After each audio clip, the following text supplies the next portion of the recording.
Well, there's no real info. I just didn't know she was that shallow and small minded. Like I didn't know she was like. I knew she always it was something about her that always rubbed me the wrong way.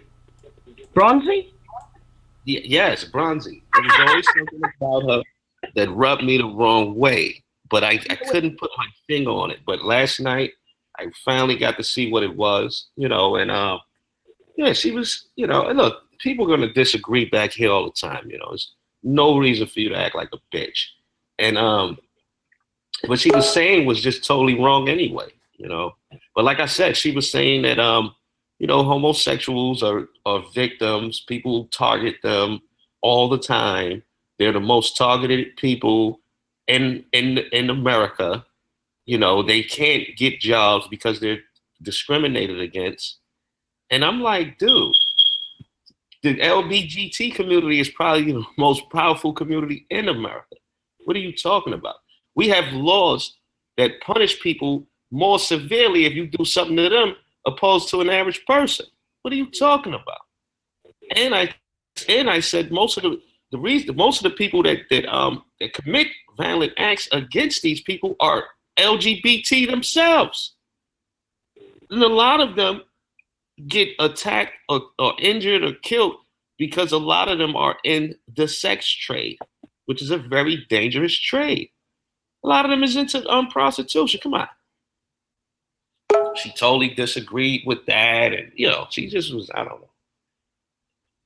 But and it was like, I don't know. She just started bugging. Then she started trying to make it seem like it's a woman's thing, and you guys just hate women. And I'm like, yo, Shorty is bugged out. I didn't know I knew she, like I said, she always rubbed me the wrong way, but I didn't know it, how far what it really was. Now I see. After a while, I didn't even care to conversate with her anymore.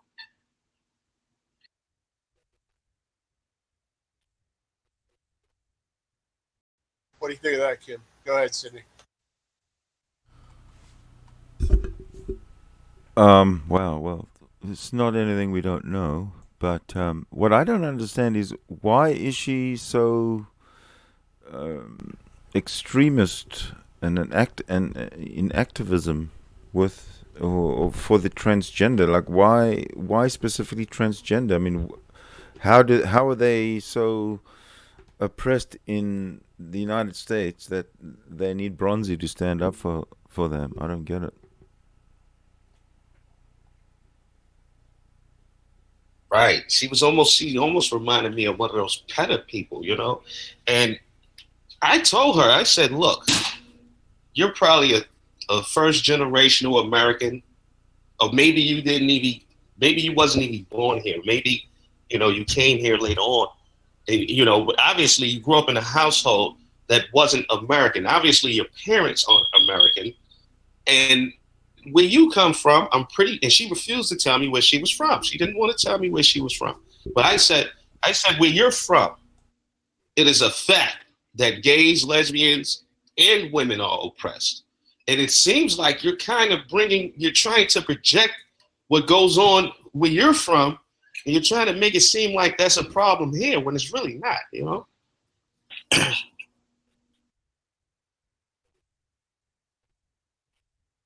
So, what was the outcome of that conversation? This was last night. This was yesterday. Well, today. Technically, it was today. It was like we started having this conversation like 4 in the morning. Hmm. It started off, because you had some cool people in there. You had Peter was there, Anthony was there. Pretty level-headed people, and we was having a great conversation. But I noticed she started cutting people off. She started getting irritable, and then once the subject changed to that, then she just became full blown bitch. Yeah, that's And her natural state. yeah, She wears a mask for everything else, but when she really removes the mask, then you see her for who she really is and how she really acts. It's a disgrace.